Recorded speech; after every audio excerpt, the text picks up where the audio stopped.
Vamos a ver ahora la unidad número 9 en el punto B, la Iglesia en el mundo. Empezamos con la dialéctica fundamental de la Iglesia-mundo. ¿Cuál es la relación? En primer lugar, tenemos que decir que para vivir plenamente la catolicidad hay que hacerlo en el mundo y respecto del mundo. Es decir, la Iglesia está al servicio de la humanidad para que esta humanidad llegue a Cristo. Por lo tanto, el mundo entero es el horizonte de la Iglesia, que es lo que nos diferencia de una secta que termina conformándose con un pequeño grupito. La Iglesia y el mundo no son magnitudes correlativas, no se excluyen, pero tampoco se identifican plenamente uno con otro. Por eso decimos que nuestra Iglesia es a Trinitate ex hominibus, es decir, desde la Trinidad, porque la Trinidad está en el origen de la Iglesia, y también de los hombres, porque está integrada por seres humanos. El Nuevo Testamento para mundo, nuestra palabra en español, utiliza cosmos en griego. Para los griegos, cosmos era una totalidad en armonía. En el judaísmo helenista, es decir, el judaísmo que tradujo al griego sus escritos originalmente en hebreo, cosmos significa la tierra y sus habitantes. Y por lo tanto, está en la historia y expuesto al pecado. Cosmos lo podemos entender como el conjunto de la creación sometida a la caducidad, también sometida a lo antidivino, como dice Gálatas 4:3, a diferencia del eón, que es el tiempo del mundo consumado. Pero también a cosmos lo podemos entender como el lugar habitado por los hombres, la ecumene de Mateo 4:8. Y a veces, como 1 Corintios 1:27, Romanos 3:19 y Juan 1:10, con un aspecto de oposición a Dios. En la carta a los Efesios, nosotros vemos el gozo del encuentro victorioso con el mundo y algunos aspectos culturales negativos. Vemos una acción de Dios en favor del mundo, por lo tanto el mundo es el espacio de la acción de Dios. Distinto es en el Apocalipsis. En el Apocalipsis es desencuentro y choque con el mundo para el redescubrimiento de la propia identidad de la Iglesia. Y en la primera carta de Pedro, nosotros vemos un encuentro cotidiano con el mundo. Ya estamos hablando de una iglesia que se va asentando en distintas comunidades con una misión en favor del mundo.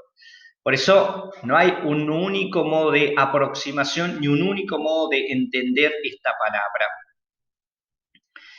En el siglo II hay una interpelación por el mundo. Por un lado está el descubrimiento del pecado y por otro un proceso de acostumbramiento. Es muy significativo la carta a Diogneto, que recomiendo leerla porque, bueno, nos ubica bien.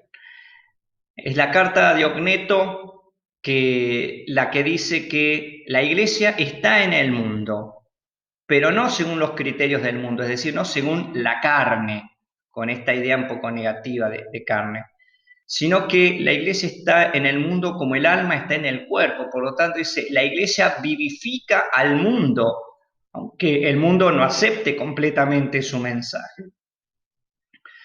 Por lo tanto, en este siglo II, nosotros vemos que para la iglesia no está pensada ni una trascendencia angélica ni una inmanencia absoluta, sino que ésta intenta extender el evangelio superando los etnocentrismos. Por eso el horizonte es la totalidad de los hombres. En ese momento no se confrontan el poder político ni elabora teologías políticas la Iglesia. Respecto del mundo podemos decir que hay respeto y distancia. Luego viene todo el proceso de la invasión bárbara, la cristianización de esos pueblos y el establecimiento de la Edad Media. Esta Edad Media, tal vez hasta entrada a la Edad Moderna, y en algunos lugares un poquito más, estableció una sociedad bajo modelos cristianos, que es lo que llamamos la cristiandad, que abarcaba el conjunto de la vida social, la idea de ciudad y del reino de Dios, un poquito ya acá. De algún modo, la Iglesia pensaba al poder civil como ministerio en la Iglesia, como que la Iglesia abarcaba todo. Uno diría, bueno, pero ¿qué hay con los que tenían otra religión? Al estar tan imbuida toda la sociedad y la cultura, se pensaba que los de afuera, los paganos y los infieles, estaban en el exterior, como que no había que hacer nada porque ya habían rechazado. Sin embargo, tiene un cuestionamiento desde dentro esta idea con la querella de las investiduras y otras similares, donde los emperadores se oponen a los papas, al poder de la Iglesia, intentan incluso dominarla, y luego vienen, como ya hemos visto, las teorías de la Iglesia con soberanía absoluta, y lo mismo puede decirse de los galicanismos, es decir, aquel intento de establecer iglesias católicas, pero cuyo jefe sea el rey de cada país. Bien, el tiempo fue transcurriendo, muchos cambios, muchas revoluciones, empezando por la Revolución Francesa, luego la Ilustración, el positivismo, las guerras mundiales, el comunismo, las ideologías liberales y capitalistas. Llegamos al siglo XX de circunstancias cambiantes continuamente. El siglo XX, a partir de lo que nosotros hemos ido observando y aprendiendo como iglesia, y especialmente esto está plasmado en el Concilio Vaticano II, muestra una autonomía de las realidades temporales.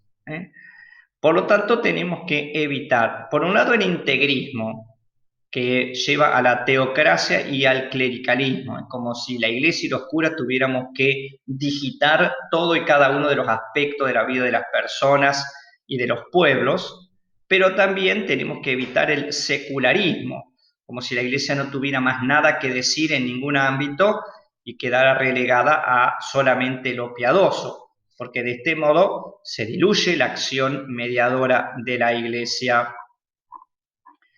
Acá tenemos que pensar cuál es la función del Estado o qué modo de pensamiento, qué clase de pensamiento tenemos del Estado. Uno de estos modos de pensar el Estado es que el Estado brota del pecado, es decir, de la necesidad de poner cierto orden a la anarquía que hay entre los hombres que se odian y se maltratan unos con otros.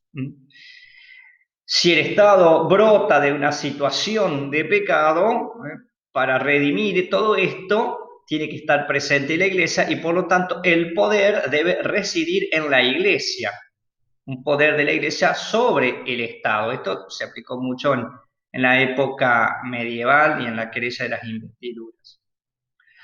Por otro lado, otra idea es que hay un poder indirecto de la Iglesia.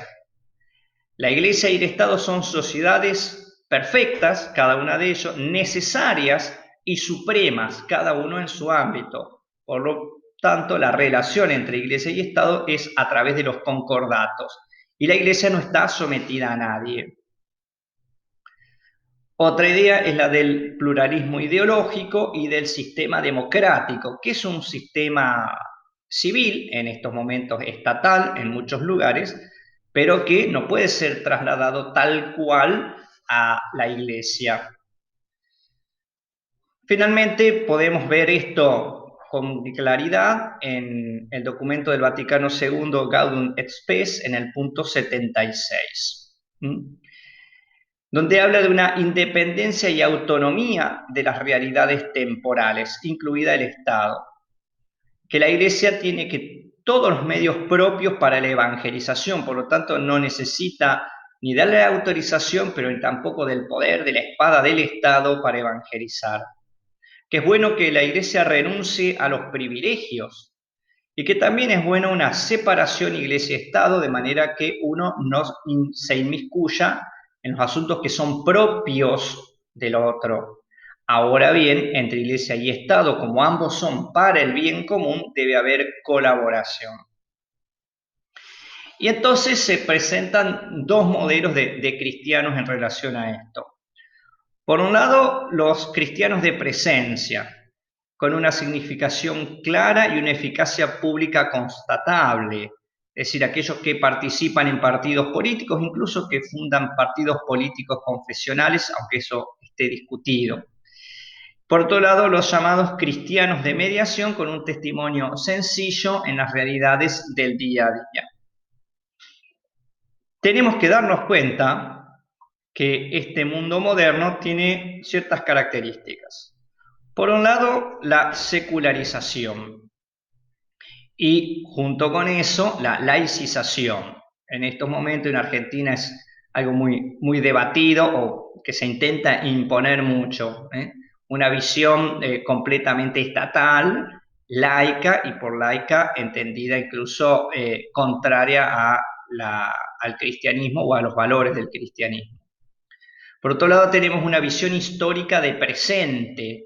Cuesta decir, bueno, vale algo lo de los antepasados, vale algo la tradición. Hay diversos universos simbólicos, ya el cristianismo no es el único que rige la cultura de ninguno de los pueblos. Vivimos en una época de posmodernidad, ni siquiera de modernidad, y últimamente con esta idea de posverdad, donde las cosas, incluso la verdad, se van construyendo de acuerdo al gusto de cada uno, con una globalización, porque hay un absoluto intercambio de bienes, servicios e ideas en todo el mundo, pero también una fragmentación. Por el temor a quedar relegado hace que muchos grupos humanos, estados o provincias se vayan como cerrando en sí mismos. Este es el mundo actual, el mundo moderno, no solamente moderno de la edad moderna que ya pasó. Frente a esto tenemos 4 modelos de posicionarnos. Por un lado está la eclesiología de la amenaza. El mundo es malo, nos amenaza, nos quiere quitar cosas, nos quiere quitar privilegios, es nuestro enemigo. Una especie de autorreafirmación intolerante. Esto está mucho en los grupos de derecha, de la izquierda, que utilizan la idea de iglesia para sus ideas políticas, en realidad, porque esa es la verdad. Por otro lado está la eclesiología de la identidad, una identidad nuestra desde el diálogo, pero que esto requiere madurez y equilibrio para poder ver bien qué es lo que somos, hasta dónde podemos avanzar y dónde se dialoga. Está la eclesiología de la alternativa, en el sentido de que el mundo es el criterio de análisis de la iglesia. ¿Vieron cuando dice la iglesia tendría que modernizarse porque hoy el mundo va por otro lado? Bueno, o la iglesia como alternativa a esta iglesia en este mundo, una visión un tanto utópica de la iglesia. Parecido a lo anterior es la eclesiología de la continuidad con el mundo. Así, el mundo es una hermenéutica de la realidad eclesial. No solo la iglesia tendría que ayornarse o adaptarse a algunas cosas, sino que el criterio de análisis y de evaluación es el mundo. Creo que tenemos que tener en cuenta algunas pequeñas cosas. En primer lugar, el mundo no es malo, ha sido creado por Dios y es efecto de la gracia de Dios. Por lo tanto, no podemos posicionarnos como enemigos del mundo, ni el mundo como enemigo nuestro. Sí, ser realistas y ver que aquí hay un drama y tragedia del pecado. El pecado ha arruinado las relaciones entre los hombres, por lo tanto, también el modo de presencia y de relación en el mundo. Pensar que la iglesia no es el reino de Dios, pero es Epifanía, una muestra del proyecto de Dios para el mundo, en medio también de sus propias dificultades. Por lo tanto, tienen que vivirse estas cosas como cruz y martirio. Muchas veces seremos incomprendidos, seremos perseguidos, pero aceptamos esto como un compartir la cruz de Cristo y como un testimonio. No podemos hacerlo como si los demás fueran nuestros enemigos a los cuales hay que combatir y, si es posible, destruir. Así, la iglesia está en el mundo, sin los criterios del mundo, pero para la salvación del mundo, porque ese es el proyecto de Jesús.